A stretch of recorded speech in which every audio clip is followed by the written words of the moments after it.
Hello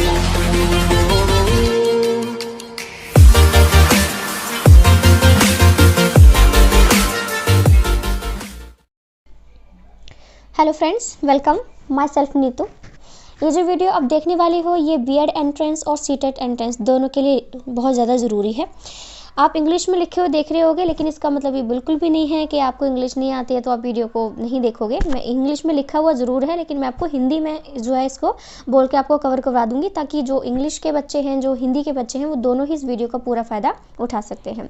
ठीक है, तो आपको इंग्लिश में लिखा हुआ मैं हिंदी में आपको पूरी तरह से एक्सप्लेन कर दूँगी। और स्पेशली याद रखिएगा कि ये जो आप क्वेश्चन देखने वाले हो, ये स्पेशली हमारे जो नेशनल मूवमेंट्स होती हैं उससे रिलेटेड सारे क्वेश्चन हैं, तो आप शुरू से लेकर एंड तक इस वीडियो को ज़रूर देखिएगा। ठीक है, तो चलिए हम लोग शुरू करते हैं।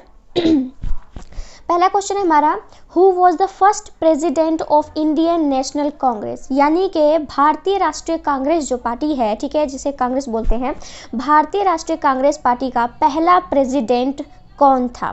ठीक है, ये क्वेश्चन है हमारा, who was the first president of Indian national Congress, यानी कि भारतीय राष्ट्रीय कांग्रेस का पहला प्रेसिडेंट, यानी कि है ना, पहला प्रेसिडेंट कौन था।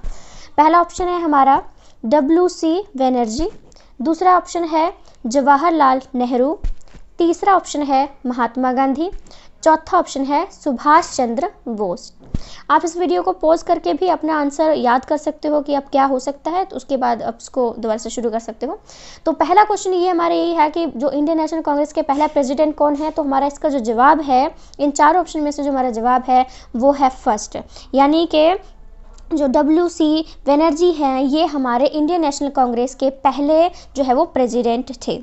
ठीक है, दूसरा हमारा प्रश्न आता है कि when was Indian national Congress formed, यानी कि जो भारतीय राष्ट्रीय कांग्रेस है वो कब बनी थी। ठीक है, याद रखना कि भारतीय राष्ट्रीय कांग्रेस को जो है वो कब बनी थी ये। ठीक है, तो पहला ऑप्शन है हमारा 1914 यानी कि 1914 को, दूसरा ऑप्शन है 1885 यानी कि 1885 को, तीसरा ऑप्शन है 1947 को यानी कि 1947 को, और फोर्थ ऑप्शन है हमारा 1868 को यानी कि 1866 बोल सकते हैं, यानी कि 68 को। ठीक है, तो हमारा इसमें जो जवाब होगा कि भारतीय नेशनल कांग्रेस जो है हमारी कब बनी थी, तो इसका जो ऑप्शन हमारा सेकंड है, दूसरा है, ये हमारा करेक्ट हो जाएगा, यानी कि 1885 को भारतीय नेशनल पार्टी जो थी उसको हमारी भारतीय नेशनल कांग्रेस जो थी ये हमारी बनी थी।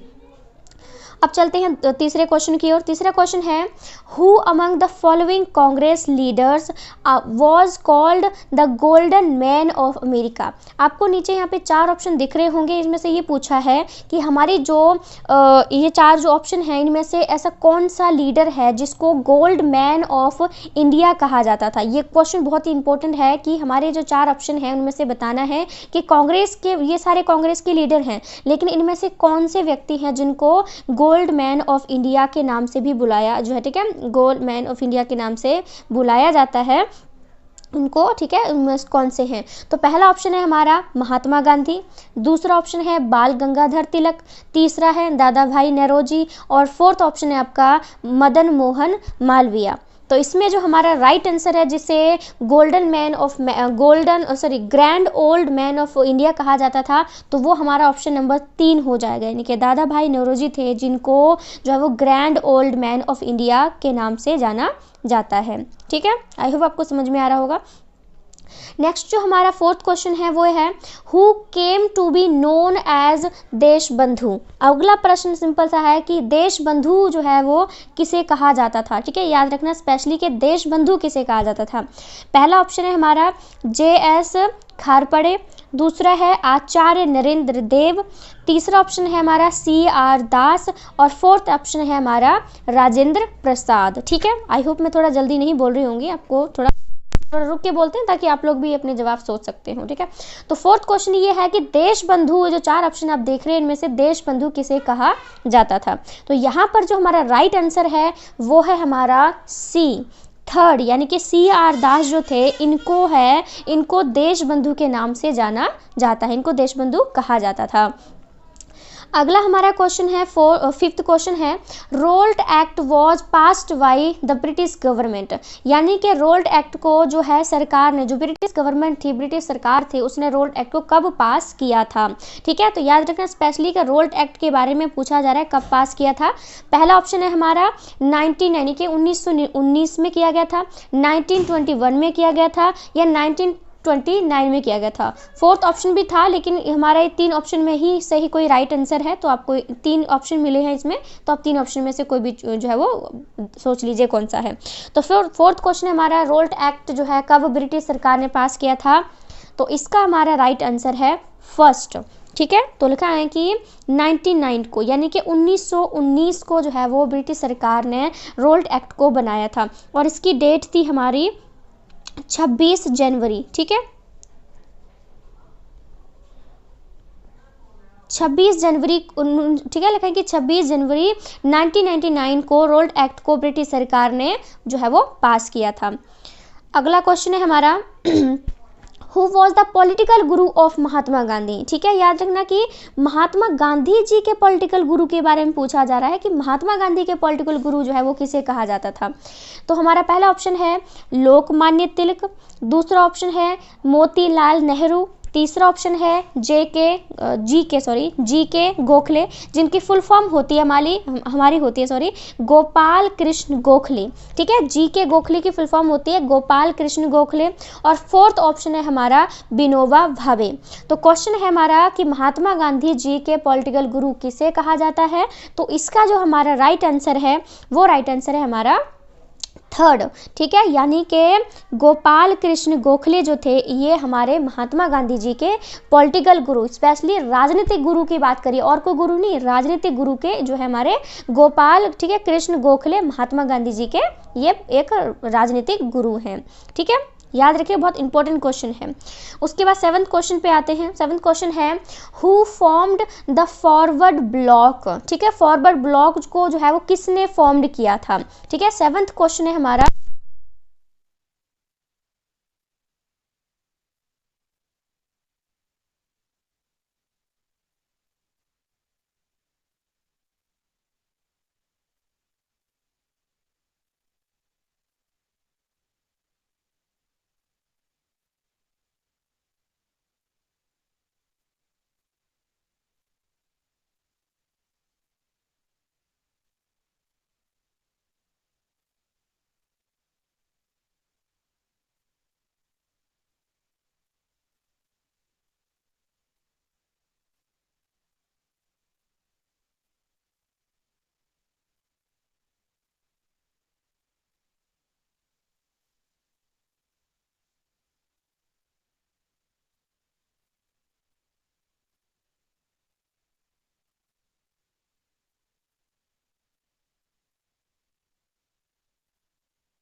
तीसरा ऑप्शन है महात्मा गांधी, और फोर्थ ऑप्शन है हमारा जवाहरलाल नेहरू। इन चार ऑप्शन में से आप बताइए कि डू और डाई, यानी कि करो या मरो का नारा किसने दिया था।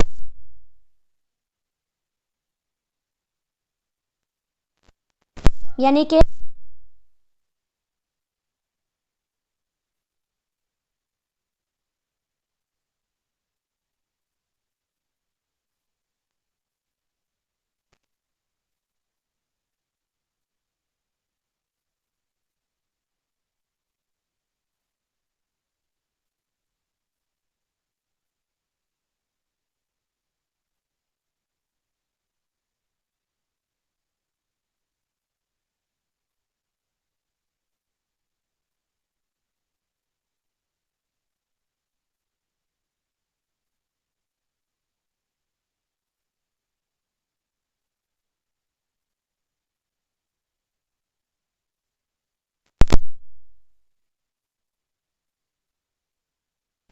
1942, ठीक है, और इसकी डेट हमारी आती है ए तो 19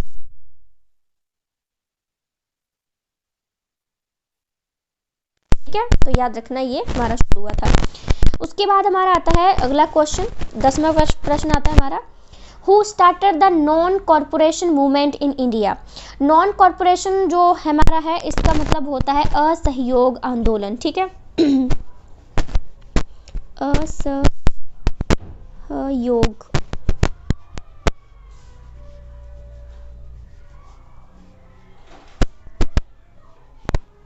ठीक है, तो लिख रखा है कि असहयोग आंदोलन जो है ये किसने शुरू किया था। तो हमारा पहला ऑप्शन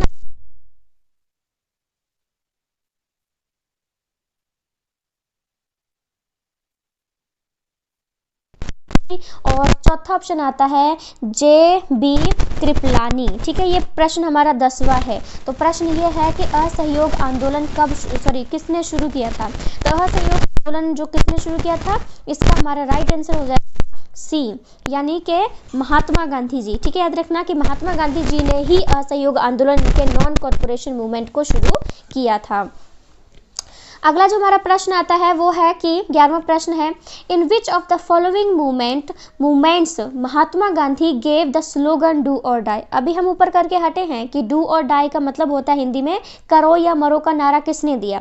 तो हम करके आए थे कि करो या मरो का नारा महात्मा गांधी जी ने दिया था। अब ये प्रश्न आता है कि करो या मरो का नारा जो है वो कौन से आंदोलन में दिया था। ये भी बहुत ज़्यादा इंपॉर्टेंट क्वेश्चन है, आप हमेशा याद रखिएगा, ठीक है। तो पहला हमारा ऑप्शन आता है नॉन कॉरपोरेशन मूवमेंट यानी कि असहयोग आंदोलन में दिया था।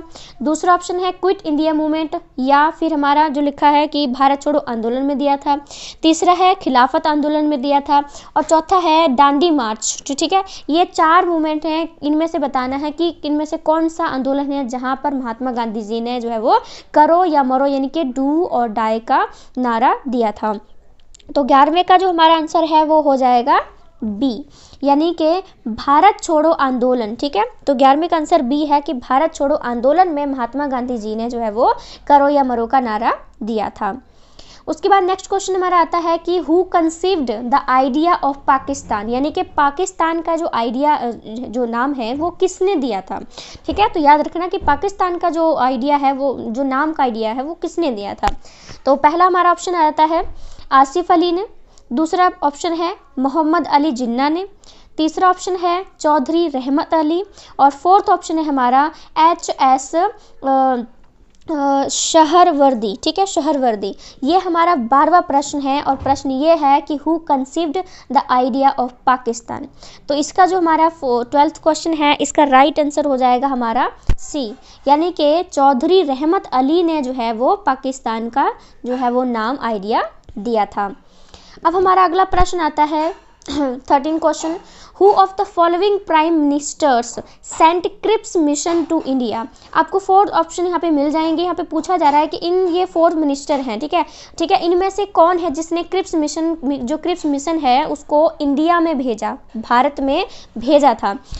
पहला ऑप्शन है हमारा ठीक है जेम्स रामसे मैकडोनल्ड, दूसरा ऑप्शन है स्टेनली वेल्डविन, तीसरा ऑप्शन है हमारा नेविले चैम्बरलियन, ठीक है, और फोर्थ ऑप्शन है हमारा विंस्टन चर्चिल, ठीक है।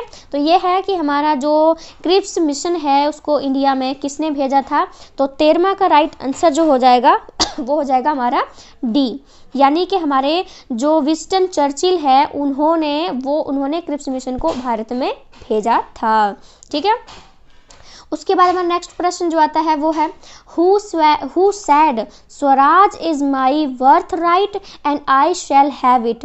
ये किसने कहा था कि स्वराज मेरा जन्मसिद्ध अधिकार है और मैं इसे लेकर रहूँगा, ठीक है। ये हमारा सेंटेंस है कि ये लाइन किसने कही कि स्वराज मेरा जो है वो जन्मसिद्ध अधिकार है और मैं इसे लेकर रहूँगा।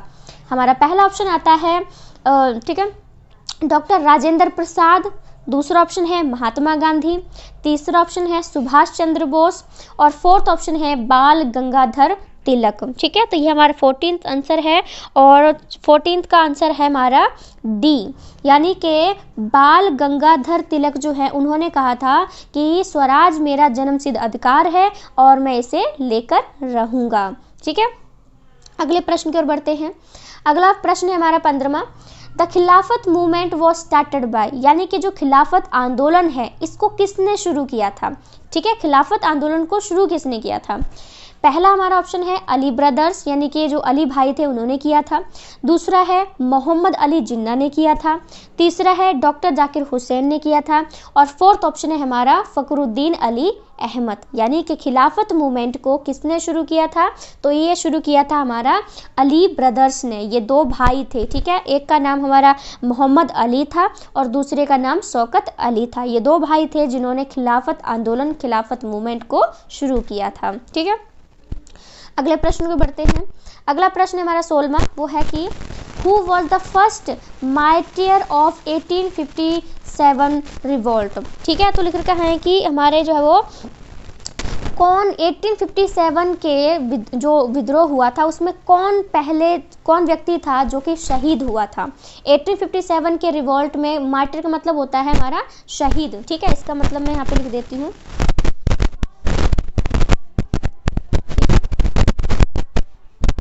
शहीद।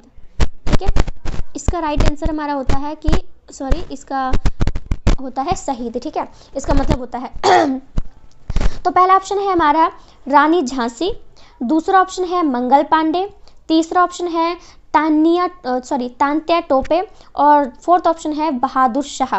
तो क्वेश्चन ये है कि 1857 के विद्रोह में पहला शहीद होने वाला व्यक्ति कौन था। तो प्रश्न जो 16वां है उसका हमारा राइट आंसर हो जाता है बी। ठीक है, यानी कि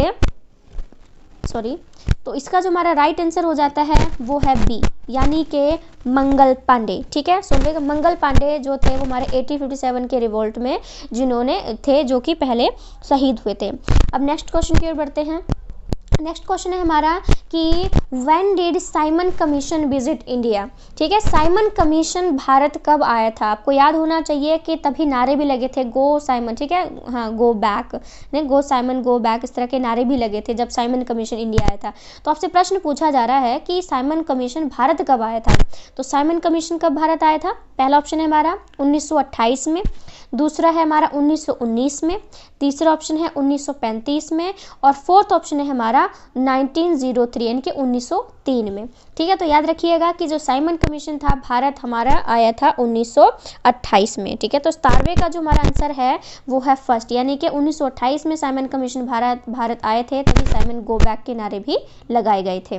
क्योंकि इसमें क्यों लगाए थे, क्योंकि इसमें कोई भी भारतीय जो कमीशन बनाया गया था उसमें एक भी भारतीयों को शामिल नहीं किया गया था, सारे ब्रिटिश ही अधिकारी थे, इसलिए उन लोगों ने, हमारे इंडियन जो थे उन्होंने इसके खिलाफ आवाज़ उठाई थी, उनको जाने के लिए बोल दिया था। उसके बाद हमारा नेक्स्ट क्वेश्चन है 18, वो है who among the following was the leader of Bardoli Satyagraha. Bardoli, simple सी बात है कि आपको नीचे 4 ऑप्शन दिख रहे हैं, तो पूछा है कि वर्दोली सत्याग्रह, ठीक है, वर्दोली सत्याग्रह भी था, तो ये वर्दोली सत्याग्रह किसने चलाया था। ठीक है, वर्दोली सत्याग्रह किसने चलाया था। पहला ऑप्शन है हमारा जवाहरलाल नेहरू, दूसरा ऑप्शन है विनोबा भावे, तीसरा ऑप्शन है सरदार पटेल और फोर्थ ऑप्शन है हमारा जी.बी. पंत। ठीक है, जी.बी. पंत। तो ये हमारा 18वां प्रश्न है और ये पूछा है कि वर्दोली सत्याग्रह किसने चलाया था। तो इसका हमारा जो राइट आंसर होगा, इसका हमारा राइट आंसर है सी, यानी कि जो सरदार पटेल थे उन्होंने वर्दोली सत्याग्रह को चलाया था। जब मैं ये प्रश्न पढ़ती हूँ तो आप भी अपने आप प्रश्न पढ़ लिया करो और उससे पहले आप मेरे जवाब देने से पहले ही आप उसको सोच लिया करो। ऐसा नहीं कि मेरे जल्दबाजी में नहीं करना चाहती हूँ मैं भी, क्योंकि लेकिन आप भी जल्दी से अपने आप प्रश्न पढ़ लिया करो और इसको जवाब देने की कोशिश किया करो। ठीक है, तो हम लोग नेक्स्ट क्वेश्चन पे जाते हैं। क्वेश्चन है who was the founder of Ghadar party in the USA. ये पूछ रखा है, ध्यान दीजिएगा कि गदर पार्टी जो है वो यूएसए में किसने की थी। याद रखना, यूएसए की बात हो रही है कि गदर पार्टी जो है उसको यूएसए में किसने फाउंड किया था सबसे पहले। ठीक है, तो हमारा 19 ये प्रश्न है, तो पहला इसका ऑप्शन है हमारा, ठीक है, लाला हरदयाल, दूसरा ऑप्शन है बाबा गुरमुख सिंह, तीसरा है भाई परम आनंद, चौथा है नन ऑफ अबव, यानी कि इन तीनों में से कोई भी नहीं है। तो 9 का जो हमारा राइट आंसर है जिन्होंने गदर पार्टी को यूएस में फाउंड किया था वो हो जाएगा हमारा पहला, यानी कि लाला हरदयाल जो थे। ठीक है, इन्होंने जो है वो गदर पार्टी को यूएस में सबसे पहली बार जो है वो उन्होंने किया था फाउंड। ठीक है, नेक्स्ट क्वेश्चन है हमारा 20, who is known as the father of Indian, ठीक है, रेनेंस, ठीक है, रेनेसेंस, ठीक है। तो ये पूछ रहे हैं कि हमारे इंडिया में जो फादर ऑफ इंडियन रेनेसेंस जो है वो किसको कहा जाता है, बहुत इंपॉर्टेंट क्वेश्चन है। तो हमारा इसमें पहला ऑप्शन है गोपाल कृष्ण गोखले, दूसरा है राजा राम मोहन रॉय, तीसरा ऑप्शन है हमारा रविंद्रनाथ टैगोर, फोर्थ ऑप्शन है स्वामी दयानंद सरस्वती। ये 4 ऑप्शन है, आप देख लीजिए कि कौन सा होएगा, फिर मैं बताती हूँ आपको, ठीक है। तो प्रश्न ये है कि फादर ऑफ इंडियन रेनेसेंस किसे जो है वो कहा जाता है। तो जो 20 का हमारा राइट आंसर है, 20 का राइट आंसर हमारा बी हो जाएगा, ठीक है। 20 का राइट आंसर हमारा बी है, यानी कि राजा राम मोहन रॉय, ठीक है, जिन्होंने ब्रह्म समाज की स्थापना की थी, उनको फादर ऑफ इंडियन रेनेसेंस के नाम से भी जाना जाता है, ठीक है।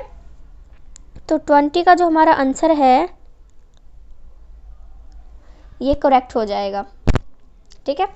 अगला हमारा जो प्रश्न आता है वो है 21, in which year did Gandhi return from South Africa to serve his country and his people. तो 21 का हमारा ये प्रश्न है कि महात्मा गांधी जी साउथ अफ्रीका से भारत कब लौटे थे अपने लोगों के लिए भलाई के काम करने के लिए, ठीक है। तो हमारा पहला ऑप्शन है 1916 में, दूसरा ऑप्शन है 1918 में, तीसरा ऑप्शन है 1915 में और चौथा ऑप्शन है हमारा 1914 में। तो याद रखिएगा कि जो हमारे महात्मा गांधी जी हैं साउथ अफ्रीका से, प्रश्न ये है कि महात्मा गांधी साउथ अफ्रीका से भारत कब लौटे थे, तो हमारा इसका जवाब होएगा ऑप्शन नंबर सी, यानी कि 21 का जो हमारा राइट आंसर है वो है हमारा 1915, यानी कि 1915 में महात्मा गांधी जो थे वो भारत लौटे थे। नेक्स्ट प्रश्न है हमारा 22, the servants of India society was founded in 1905 by, ठीक है। ये जो पूरा लिख रखा है the servant of India society was founded, ठीक है। सर्वेंट ऑफ इंडिया सोसाइटी जो है वो 1905 में किसने सबसे पहले जो है वो उसको फाउंड किया था, ठीक है। तो आपका ऑप्शन नंबर 1 है गोपाल कृष्ण गोखले, दूसरा ऑप्शन है ए ओ हुम, ठीक है, दूसरा ऑप्शन है बाल गंगाधर तिलक और चौथा ऑप्शन है हमारा महात्मा गांधी। हमारा ये 22 क्वेश्चन है, ठीक है। तो लिख रखा है कि 22 क्वेश्चन ये है कि the servant of India society को किसने 1905 में पहले खोजा था। तो इसका जो राइट आंसर है 22 का हमारा हो जाएगा ए, यानी कि गोपाल कृष्ण गोखले जो थे उन्होंने जो है वो the servants of India society को 1905 में खोजा था, फाउंड किया था, ठीक है। नेक्स्ट क्वेश्चन पे चलते हैं। नेक्स्ट क्वेश्चन है हमारा Gandhi ji went to England in 1930 when to attend the. तो हिंदी में ये है कि महात्मा गांधी जी इंग्लैंड 1931 में किस लिए गए थे। कोई तीन आपको पूरे 4 ऑप्शन यहाँ पे मिल रहे हैं, तो मैं ऑप्शन पढ़ती हूँ आपको। तो प्रश्न ये है कि गांधी जी इंग्लैंड 1931 में क्या अटेंड करने के लिए गए थे। पहला है हमारा फर्स्ट राउंड टेबल कॉन्फ्रेंस, यानी कि पहला गोलमेज सम्मेलन अटेंड करने के लिए। दूसरा है सेकंड राउंड टेबल कॉन्फ्रेंस, यानी कि दूसरा गोलमेज सम्मेलन अटेंड करने के लिए। तीसरा है session of league of oppressed people, एक सेशन था लीग ऑफ ऑप्रेस्ड पीपल, क्या वो उसको अटेंड करने के लिए गए थे। और फोर्थ ऑप्शन है हमारा थर्ड राउंड टेबल कॉन्फ्रेंस, यानी कि तीसरा गोलमेज सम्मेलन कॉन्फ्रेंस जो है उसको अटेंड करने के लिए गए थे। तो प्रश्न ये है कि गांधी जी 1931 में जब वो क्या अटेंड करने के लिए गए थे, तो इसका 23 का जो राइट आंसर होगा हमारा वो हो जाएगा बी, यानी कि 1931 में जो हमारे गांधी जी थे स्पेशली, ठीक है, तो वो गए थे सेकंड, यानी कि दूसरा गोलमेज सम्मेलन को अटेंड करने के लिए 1931 में महात्मा गांधी जी गए थे, ठीक है। अगले प्रश्न की ओर बढ़ते हैं। अगला प्रश्न है when did the third round table conference take place, यानी कि प्रश्न ये है कि तीसरा गोलमेज सम्मेलन कब हुआ था, ठीक है। तीसरा गोलमेज सम्मेलन हमारा कब हुआ था। पहला ऑप्शन है हमारा 1932 में, दूसरा ऑप्शन है 1931 में, तीसरा ऑप्शन है 1928 में और चौथा ऑप्शन है 1933 में। तो ये पूछ रहे हैं कि तीसरा गोलमेज सम्मेलन कब हुआ था। तो तीसरा गोलमेज सम्मेलन जो हमारा 24 का जो राइट आंसर है वो हो जाएगा हमारा फर्स्ट, यानी कि 1932 में हुआ था। 1931 में दूसरा गोलमेज सम्मेलन हुआ था और उसके 1 साल के बाद तीसरा गोलमेज सम्मेलन भी हमारा हुआ था, ठीक है। और ये हमारा 1932 में हुआ था, लेकिन ये 24 दिसंबर को, ठीक है, याद रखना 24 दिसंबर। ओके,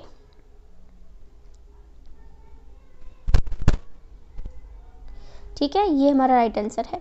तो लिख रखा है कि 24 दिसंबर जो है वो 1932 को तीसरा गोलमेज सम्मेलन हुआ था। नेक्स्ट जो हमारा प्रश्न आता है वो है कि द स्लोगन इनकलाब जिंदाबाद वॉज फर्स्ट रेज्ड बाई, यानी कि जो इनकलाब जिंदाबाद ये नारा है ये किसने दिया था, ठीक। तो पहला ऑप्शन है हमारा लोकमान्य तिलक ने, दूसरा ऑप्शन है वीर सावरकर ने दिया था, तीसरा है भगत सिंह ने दिया था, और चौथा है चंद्रशेखर आज़ाद। इनकलाब जिंदाबाद का जो नारा था, ये इसका जो 25वां प्रश्न है उसका राइट आंसर है भगत सिंह। भगत सिंह ने इनकलाब जिंदाबाद के नारे लगाए थे। जब उन्हें जेल में जो है वो कोर्ट में इनको बुलाया जाता था तो वहाँ पर भी वो इनकलाब जिंदाबाद के नारे लगाया करते थे, ठीक है। तो इसका जो 25 का जो है हमारा कि इनकलाब जिंदाबाद के जो नारे थे भगत सिंह जी ने लगाए थे, ठीक है। तो ये है, मैंने इस वीडियो में आपको पूरे 25 क्वेश्चन कवर करवाए हैं। मैंने ज़्यादा क्वेश्चन इसलिए नहीं करवाए क्योंकि ज़्यादा भी नहीं होना चाहिए। अगर आप एक दिन में 25 क्वेश्चन कर लेते हो, दूसरे दिन 25 क्वेश्चन, क्योंकि आपको फिर वो याद भी रहते हैं। तो अब मैंने आपको 25 क्वेश्चन किए, आपने एक बार वीडियो देखी, आप उसको दूसरी बार भी देख लो, ठीक है, ज़्यादा टाइम नहीं लगेगा इस चीज़ में करने, ठीक है। तो मैंने इस वीडियो में आपके सिर्फ 25 क्वेश्चन ही कवर करवाए हैं ताकि आपको ज़्यादा भी दिमाग पे बर्डन ना पड़े और आप रोज़ थोड़ा थोड़ा करके ही अपनी स्टडी को कंटिन्यू कर सकते हैं, ठीक है। तो अगर मेरी वीडियो अच्छी लगती है तो मुझे कमेंट करके बताइए ताकि मेरे जो प्रश्न है आपको ठीक लगे कि नहीं लगे, और कुछ कमी रह जाती है, कुछ चीज़ में कोई परेशानी है तो वो भी कमेंट करके मुझे बताइएगा। और वीडियो को लाइक कर दीजिएगा, अपने दोस्तों को शेयर कर दीजिएगा, और मेरे चैनल को सब्सक्राइब कर लीजिए क्योंकि मैं BA और CTET के जो MCQ क्वेश्चन हैं जो हमारे एंट्रेंस में आते हैं, ठीक है, वो सारे कवर करवाना मैंने अब शुरू कर दी है, ठीक है। तो आप मेरी वीडियो को प्लीज़ लाइक शेयर और सब्सक्राइब कर लीजिएगा मेरे चैनल को, ठीक है। Thank you so much guys, thank you.